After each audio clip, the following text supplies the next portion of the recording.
पश्चिम बंगाल में पिछले 24 घंटों के दौरान 5,384 नए कोरोना संक्रमित मरीज मिले हैं और 95 लोगों की मौत हुई है।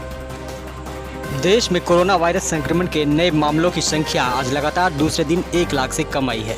साप्ताहिक पॉजिटिविटी रेट घटकर 5.66% हो गई है। वहीं एक्टिव केस की संख्या घटकर 12.31 लाख हो गई है। स्वास्थ्य मंत्रालय ने कहा कि अब सिर्फ 209 ऐसे जिले हैं जहां प्रतिदिन 100 से अधिक नए केस दर्ज किए जा रहे हैं। केस कम होने के बाद कई राज्य लॉकडाउन खत्म कर रहे हैं। हालांकि सरकार ने अगले कुछ महीनों तक बड़ी संख्या में इकट्ठा होने से बचने को कहा है। कोलकाता से सटे विधाननगर कमिश्नरेट अंतर्गत न्यू टाउन के सापुरजी इलाके में शूट आउट में पंजाब के 2 मोस्ट वांटेड को पुलिस ने मार गिराया है। गुप्त सूचना के आधार पर राज्य पुलिस की एसटीएफ की टीम सापुरजी इलाके में छापेमारी के लिए पहुंची थी। उसी दौरान एक आवासन में तलाशी के दौरान 2 बदमाशों ने पुलिस पर फायरिंग कर दी। एसटीएफ ने भी जवाबी कार्रवाई की, जिसमें 2 बदमाशों की मौत हो गई। एक पुलिसकर्मी भी गोली लगने से जख्मी हुआ है। उसे सॉल्ट लेक के गैर सरकारी अस्पताल में भर्ती कराया गया है। जानकारी के मुताबिक शूट आउट दोपहर करीब 3:15 बजे हुई। मृतकों के नाम जयपाल सिंह भुल्लर और जसप्रीत सिंह जस्सी बताए गए हैं। दोनों ही पंजाब के मोस्ट वांटेड थे। दोनों काफ़ी दिनों से यहाँ छिपे थे। गुप्त सूचना के आधार पर राज्य एसटीएफ ने न्यू टाउन के सापुरजी इलाके में एक आवासन में छापेमारी की। बदमाशों ने पुलिस पर ही फायरिंग शुरू कर दी। पुलिस ने जवाबी कार्रवाई की। दोनों तरफ से गोलियां चली। 2 बदमाशों की मौत हुई है। एक पुलिसकर्मी जख्मी हुआ है। एसटीएफ के मुताबिक बीरभूम के सिउड़ी से कुछ दिनों पहले ही बड़े पैमाने पर विस्फोटक जब्त की गई थी। उसी दौरान जांच पड़ताल में पता चला था कि पंजाब के 2 मोस्ट वांटेड न्यू टाउन के सापुरजी इलाके में छिपे हैं। उनसे ही इनके तार जुड़े हैं। इसके बाद ही एसटीएफ तलाशी करने यहां पहुंची थी। फिलहाल राज्य एसटीएफ की टीम और विधाननगर की पुलिस घटनास्थल पर तलाशी अभियान चला रही है। मौके पर टेक्नो सिटी थाना की पुलिस भी पहुंची। इधर अधिकारियों का अनुमान है कि उक्त आवासन में और भी बदमाश छिपे हो सकते हैं। पुलिस पूरे मामले की तफ्तीश में जुटी है। पूरे इलाके की सघन तलाशी ली जा रही है। शूट आउट के बाद पुलिस ने फॉरेंसिक जाँच के लिए पूरे डी ब्लॉक को सील कर दिया। पंजाब पुलिस को इस सूचना दे दी गई है। 1 घंटे तक चले शूटआउट में गैंगस्टर को पुलिस ने मार गिराया। दोनों न्यू टाउन के सापुरजी कॉम्प्लेक्स के डी ब्लॉक में स्थित एक फ्लैट में पिछले कुछ दिनों से छिपे थे।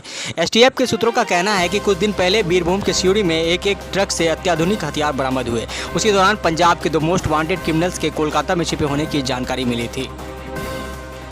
भारतीय किसान यूनियन के नेता राकेश टिकैत ने आज कोलकाता में सचिवालय में पश्चिम बंगाल की मुख्यमंत्री ममता बनर्जी से मुलाकात की। राकेश टिकैत ने इस दौरान किसानों का मुद्दा उठाया। बता दें कि राकेश टिकैत ने पश्चिम बंगाल विधानसभा चुनाव के दौरान राज्य में सभाएं की थी। मुलाकात के बाद राकेश टिकैत ने कहा कि मुख्यमंत्री ने उन्हें आश्वासन दिया है कि वह किसान आंदोलन का समर्थन करना जारी रखेंगी। इस आश्वासन के लिए हम उनका धन्यवाद करते हैं। पश्चिम बंगाल को आदर्श राज्य के रूप में काम करना चाहिए और किसानों को अधिक लाभ दिया जाना चाहिए। वहीं मुख्यमंत्री ममता ने कहा कि उद्योगों को नुकसान हो रहा है और दवाओं पर जीएसटी लगाया जा रहा है। पिछले 7 महीनों से उन्होंने केंद्र सरकार से किसानों से बात करने की जहमत नहीं उठाई। मेरी मांग है कि तीनों कृषि कानून वापस लिए जाए। राकेश टिकैत की मुलाकात से पहले बीकेयू के महासचिव युद्धवीर सिंह ने कहा था कि हम चुनावी जीत के लिए ममता बनर्जी को धन्यवाद देने के साथ किसानों को उनकी फसलों के लिए उचित एमएसपी दिलाने के कदम के लिए उनका समर्थन चाहते हैं। तृणमूल कांग्रेस की सांसद और बंगाली एक्ट्रेस नुसरत जहां और उनके पति निखिल जैन ने अपने रास्ते अलग कर लिए हैं। दोनों ही पिछले साल नवंबर से एक दूसरे से अलग रह रहे हैं। इसके अलावा नुसरत जहां की प्रेगनेंसी की खबरें भी तेज हो रही है। पति निखिल का कहना है कि उन्हें नुसरत के प्रेग्नेंट होने की जानकारी नहीं है। साथ ही नुसरत के एक्टर यश दासगुप्ता संग अफेयर की भी पिछले कई दिनों से चर्चा है।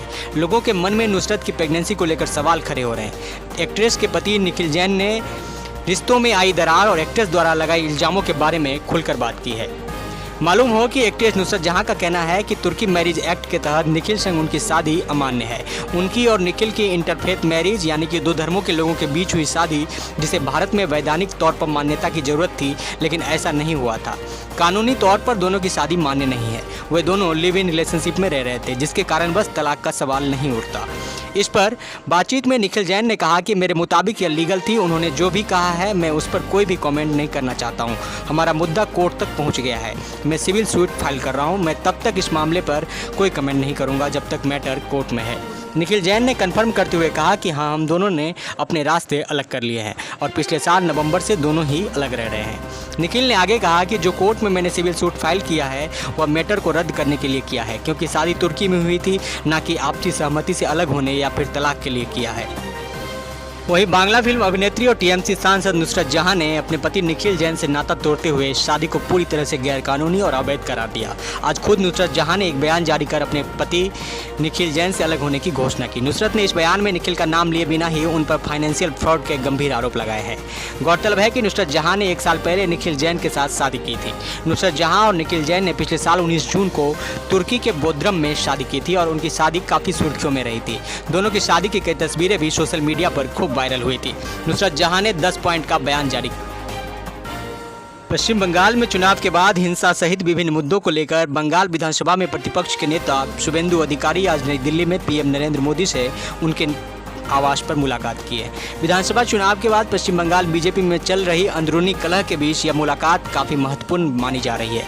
मुलाकात दोपहर 12 बजे से शुरू होनी थी, लेकिन शुभेंदु अधिकारी पूर्व निर्धारित समय के पहले ही पहुंच गए थे। बता दें कि 2 दिवसीय दिल्ली दौरे के पहले दिन शुभेंदु अधिकारी ने कल केंद्रीय गृह मंत्री अमित शाह से उनके आवास पर मुलाकात की थी। उन्होंने बीजेपी के अखिल भारतीय अध्यक्ष जेपी नड्डा से भी मुलाकात कर बंगाल में कानून व्यवस्था की स्थिति के बारे में बात की थी। मुलाकात के दौरान बंगाल में बीजेपी कार्यकर्ताओं पर हो रहे हमले के मुद्दे भी उठाए थे। पश्चिम बंगाल के विधानसभा चुनाव में भारतीय जनता पार्टी और तृणमूल कांग्रेस के बीच कांटे की टक्कर देखने को मिली थी। बंगाल में चले महामुकाबले में खेला होवे के नारे ने बाजी मार ली। विधानसभा चुनावों से पहले जब तृणमूल कांग्रेस के 30 से ज़्यादा नेताओं ने बीजेपी ज्वाइन कर ली, तब बीजेपी का पलड़ा भारी दिखने लगा था। लेकिन अब खेल पूरी तरह से पलट गया है और अब कई नेता घर वापसी की तैयारी में है। सूत्रों का कहना है कि भारतीय जनता पार्टी के राष्ट्रीय उपाध्यक्ष मुकुल राय, जो एक वक्त पर ममता बनर्जी के करीबियों में गिने जाते थे, फिर से टीएमसी में लौट सकते हैं। इन अटकलों को तब और भी बल मिला जब अभिषेक बनर्जी उस अस्पताल पहुंचे जहां पर मुकुल राय की पत्नी का इलाज चल रहा है। सिर्फ मुकुल राय ही नहीं बल्कि कई अन्य नेताओं ने भी टीएमसी में घर वापसी के संकेत दिए हैं। उत्तरपारा से पूर्व टीएमसी विधायक प्रवीर घोषाल ने बीजेपी में अपनी नाराजगी व्यक्त की है। मीडिया से बात करते हुए प्रवीर घोषाल ने कहा कि जब उनकी मां का देहांत हुआ तब टीएमसी के सांसद विधायकों ने उनसे बात की। ममता बनर्जी ने भी अपनी ओर से संदेश भेजा, लेकिन बीजेपी में सिर्फ लोकल नेताओं ने शोक जताया। इससे मुझे काफ़ी दुख पहुंचा। बता दें कि प्रवीर घोषाल ने चुनाव से पहले बीजेपी ज्वाइन की थी, लेकिन उत्तरपारा से चुनाव हार गए थे। एक अटकल राजीव बनर्जी को लेकर भी चल रही है कि वो वापस टीएमसी में जा सकते हैं। राजीव बनर्जी पहले भी ममता सरकार में मंत्री रहे हैं, चुनाव से पहले बीजेपी में आ गए थे। हाल ही में दिए गए उनके बयान चर्चा का विषय बना हुआ है। उन्होंने कई मौके पर बीजेपी की नीतियों पर सवाल खड़े किए हैं। बीजेपी के कुछ नेताओं ने उन पर पलटवार भी किया है। पूर्व विधायक दीपेंदु विश्वास ने ममता बनर्जी को चिट्ठी लिख माफ़ी मांगी है। चुनाव से पहले जब टीएमसी ने टिकट नहीं दिया था तब दीपेंदु ने बीजेपी ज्वाइन कर ली थी। दीपेंदु नॉर्थ 24 परगना की वासीरहाट दक्षिण से विधायक रह चुके हैं। ममता को लिखी चिट्ठी में दीपेंदु ने कहा कि पार्टी को छोड़ने का फैसला गलत और इमोशनल था, अब वो वापस आना चाहते हैं। टीएमसी की विधायक रही सोनाली गुहा ने ममता बनर्जी को चिट्ठी लिख पार्टी छोड़ने के फैसले पर अफसोस जताया है। ममता को उन्होंने लिखा कि जैसे मछली पानी के बिना नहीं रह सकती, मैं आपके बिना नहीं रह सकती हूँ। टिकट बंटवारे को लेकर नाराज चल रही सरला मुर्मू ने चुनाव से पहले टीएमसी छोड़ बीजेपी का दामन थाम लिया था, लेकिन अब उन्होंने इसे गलती माना और कहा कि अगर ममता बनर्जी उन्हें स्वीकार कर लेती हैं तो वह उनके साथ रहेंगी और पार्टी के लिए काम करेंगी।